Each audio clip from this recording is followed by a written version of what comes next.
Aujourd'hui dans le Bitcoin, est-ce qu'il y a une fois de plus trop de FOMO pour faire pumper le prix? C'est ce qu'on va voir tout de suite. Mais avant, bravo aux gagnants des $50 de la dernière vidéo. Pour participer, c'est très simple. Vous mettez votre commentaire suivi de votre UID BitGet. Et dans chaque vidéo, je tire bien sûr au sort une personne. Si jamais des fois l'algo YouTube prend vos UID pour du spam, dans ce cas, vous pouvez mettre simplement une lettre dans le code pour passer incognito. Et voilà, Google qui maîtrise parfaitement la reconnaissance vocale, définit votre profil à 90%, arrive à lire dans vos pensées, mais se fait avoir par une simple lettre. C'est terrible, à l'époque, on avait utilisé la stratégie du cheval de Troie pour passer incognito. Aujourd'hui, tu mets un W, ça y est, l'algo Google approuve. La stratégie des W et même des M fonctionne également chez pas mal d'analystes techniques. Il faut le savoir.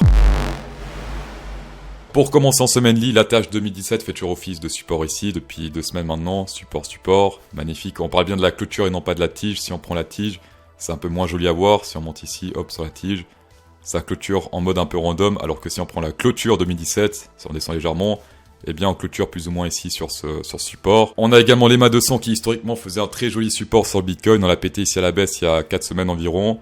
Et là, depuis, ça fait office de résistance maintenant, malheureusement, puisque là, hop, on s'est fait rejeter ici par cet EMA 200. À l'époque, on s'est toujours fait rejeter à la hausse par cet EMA 200, on n'a jamais clôturé en dessous. Et là, c'est la première fois qu'on a clôturé en dessous de cet EMA 200, et pour l'instant, ça fait office de, malheureusement, résistance. Niveau support résistance sur le RSI, qu'est-ce qui se passe? Ça fait déjà maintenant 4 semaines qu'on a pété ce gros support historique depuis 2020 ici. Enfin, historique, c'est pas vraiment historique, mais un gros support en tout cas qu'on a pété à la baisse ici, qui maintenant fait également office de résistance malheureusement. J'ai vu que certains youtubeurs le dessinaient comme ça, voilà, ils essaient d'ajuster pour que ça corresponde au crash ici. Alors ici comme on peut le voir on a un rebond, 2 rebonds, 3 rebonds et pour l'instant 4 rebonds. Cependant si on prend ici, d'accord, plus il y a de rebonds mieux c'est, plus c'est fiable. Un truc comme ça, ici on a 1, 2, 3, 4, 5, 6, 7. Même ici théoriquement c'est tout minuscule, on voit pas très bien mais il y a une petite bougie bleue ici puisqu'on a essayé de rebondir sur le support avant de se péter la gueule. Et là, pour l'instant, comme on peut le voir, c'est de nouveau un petit rejet par cette RSI. Alors pour l'instant, bien sûr, la bougie n'est pas clôturée, on peut pas parler d'un rejet. Mais en tout cas, ce qui est très étrange, c'est ce rejet ici la semaine passée, puisque pile avec la tige, on a touché les mâts de 100 avant de se faire rejeter. Et pour l'instant, la bougie commence dans le rouge, donc ça c'est pas très bon. On espère bien sûr que la semaine là va se clôturer au-dessus de l'EMA 200. Aujourd'hui, qu'est-ce qui se passe sur Space Algo? On est toujours sur ce ABCD Extended ici. Première target 26 700, stop loss ici, c'est vers les, hop, c'est marqué là normalement. Stop loss 17 445. La semaine passée, on était encore sur un très bon risque ratio récompense. Actuellement, on est sur un. Hop, si on fait comme ça, on prend la première target. On prend le stop loss. On est sur un 1,76. Le minimum conseillé, c'est quand même 2. Surtout pour du long terme comme ça. Alors, Space Algo a annoncé une grosse pattern bull ici aujourd'hui, mais a également annoncé une plus petite pattern bear en 4 heures, ce qu'on verra juste plus tard. Et c'est totalement normal, on peut avoir des petites patterns bear qui se trouvent dans des grosses patterns bull. Si on prend les clôtures ici, on peut voir que ça fait une sorte de range ascendant. Si on prend sur les tiges, est-ce que ça peut faire quelque chose d'intéressant? Si on prend ici, on touche qu'une seule fois ici au bottom, c'est pas très intéressant. Si on prend ces tiges là, ouais, moi de mon convaincu, je préfère prendre ici les clôtures, voilà. Niveau whale plankton, qu'est-ce qu'on peut voir? Pas mal de liquidité ici au sud. Entre les 20 500 et les 19 500, pas mal d'ordres d'achat ici. Et pas grand chose ici à la hausse, à part ici vers les 22K, mais sinon pas grand chose à la hausse, gros trou noir ici. Et qu'est-ce qu'on a vu également la semaine passée, c'est les whale teenagers, les whale ados, les violets ici. Ils ont tout fait bon, pendant que les gros whales, les 1 million, 10 millions faisaient de la merde, puisqu'ils ont acheté à partir d'ici. Ils ont commencé à vendre ici alors que c'était le bottom. Enfin bref, les violets ont tout fait correctement, puisqu'ils ont commencé à acheter ici, vraiment sur le bottom. Et ils commencent à vendre, ici c'était le top, en tout cas top local pour l'instant. Là, pour l'instant, ils font que vendre, d'accord, les violets, pendant que les très gros whales achètent ici. Qu'on voit également ici, c'est les planktons qui FOMO actuellement, puisqu'on est très haut sur les planktons, ce sont les jaunes. On est très haut ici, et quand c'est très haut, c'est pas très bon. Combien avec les planktons qui rachètent ici alors qu'ils se pètent la gueule. Et là, ils revendent un peu, mais c'est pas encore de l'extrême fier niveau plankton. Niveau sélection naturelle, qu'est-ce qui se passe? Toujours pas mal de levier bull ici. Des 13 000 jusqu'à maintenant, pas mal de levier bull pour très peu de levier bear.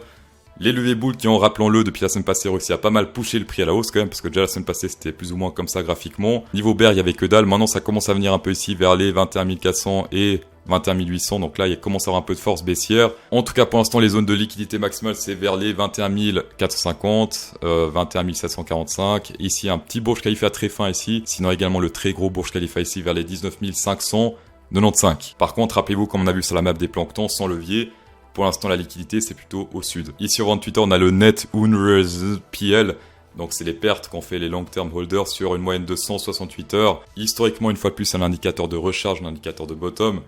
Quand on est dans le rouge, c'est là qu'il faut commencer à recharger de manière sévère, tout comme ici il fallait recharger, tout comme ici il fallait recharger, et ainsi de suite. On va parler de la petite HP bear en 4 heures qu'on a vu la semaine passée, c'était vendredi, on avait parlé de ce butterfly potentiel. Qu'est-ce qui s'est passé ensuite? Il me semble qu'on était légèrement plus haut, mais hop, ah merde, attendez. Hop là, voilà vitesse, on baisse un peu la vitesse, trop rapide. Voilà, donc butterfly dans cette zone-là, ici et là. Si on confirme sous la zone butterfly combinée avec une bougie de retournement rouge, par exemple une comme ça, puisqu'on a clôturé sous l'ouverture d'une bougie bleue, personnellement, je préfère ça parce que là, vraiment, c'est clair et précis. Ici, c'était pas très clair et précis. Pour les targets Fibonacci, 0,618, on prend le top, on prend le bottom ici. Donc, le bottom de ce butterfly potentiel. 0,618, c'est ici. 20 204. On avance dans le temps. Qu'est-ce qui se passe? Regardez, imaginons, on met un ordre d'achat un peu plus haut. Par exemple, je dis comme ça ici. D'accord, légèrement plus haut. Eh bien, on arrive quand même à le prendre. Voilà, ici, parfait. Là, on a été pris avec l'ordre. On aurait même pu mettre encore plus haut. Et après, qu'est-ce qui se passe? Hop, ça descend, on accélère. Hop, confirmé. Et pour l'instant, on n'est juste pas sur ce 0,618. Comme j'ai dit au début de la vidéo, petite HP bear dans une grosse HP boost spécial go. Donc là, on descend en 4 heures pour, selon spécial go, remonter ensuite en jour lit. Pas forcément ici, mais plus bas, tant qu'on est au-dessus de ce stop loss de 17 000 et quelques. En petit time frame, ça puait ce week-end. Pourquoi? Parce que sur l'open interest, à partir de là, c'était terminé. On n'avait plus d'intérêt.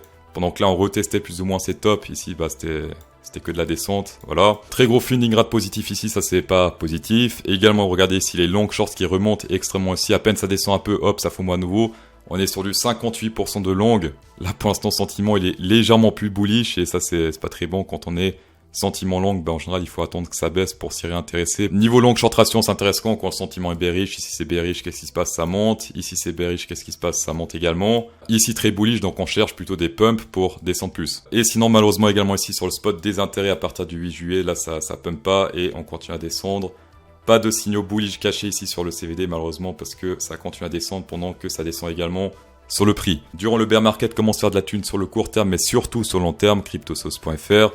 Le seul cours de trading crypto avancé accessible à tous les budgets, tapez dedans. Grâce à mes partenaires, on peut recevoir jusqu'à 8263 $ sur BitGet et sur Bybit, 4163 plus 15% trading fee sur BitGet et 4100 sur Bybit, tapez dedans. On va passer au round Ethereum, deuxième rejet sur 0,3 et 2, c'est magnifique, rejet. Pour l'instant, petit fait écoute sur les MA20 puisqu'on a pété légèrement la hausse avant de réintégrer. Là, on a réussi pour la première fois bien la péter pendant plusieurs jours à la hausse avant de se faire réintégrer. Ça prouve ici un affaiblissement de cette MA20, ce qui est plutôt bon signe, même si on se fait rejeter ici. Pour rappel, sur le RSI, on est toujours au-dessus de ce support, c'est magnifique. Et regardez ce qu'on peut faire si on duplique ce support. Hop, dupliquer, cloner, pardon. Ici, hop, qu'est-ce qui se passe? Regardez ici, on se fait rejeter à la hausse. Et là, qu'est-ce qui se passe? On se fait rejeter à la baisse, c'est magnifique. Est-ce qu'on peut également faire si on duplique encore? Le hasard fait que, regardez, on se fait rejeter 2 fois pile poil par cette résistance, c'est magnifique. Pour l'instant, support ici sur le RSI vers les 37,28. Sur le SP500, deuxième clôture au-dessus de l'EMA 20 et au-dessus de l'EMA 6, ça c'est plutôt positif. On a également une clôture au-dessus de cette grosse résistance sur le RSI. En espérant un petit signe de force ici, parce que là c'est un peu compliqué. En clôture au-dessus, mais très légèrement, ce qui est bien, c'est qu'on s'est précis. En plus, si on clôture légèrement plus haut au-dessus des 3922, on annulerait cette divergence bear ici, parce que là ça descend, et ici ça monte légèrement. Donc là on monte doucement mais sûrement, mais rappelez-vous que si on clôture sous l'ouverture d'une bougie bleue, c'est-à-dire si on clôture aujourd'hui sous les, elle est très petite celle-là, je préfère celle-là, sous les 3857, dans ce cas divergence bear confirmée, et dans ce cas c'est un short, puisque divergence bear combinée avec tendance baissière. Dans tous les cas, merci d'avoir checké cette vidéo, c'est toujours un plaisir, spécial go 10% de rabais à CryptoSauce10, tapez dedans, insérez un pouce bleu dans cette vidéo pour incrémenter encore plus le plaisir, et bonne soirée.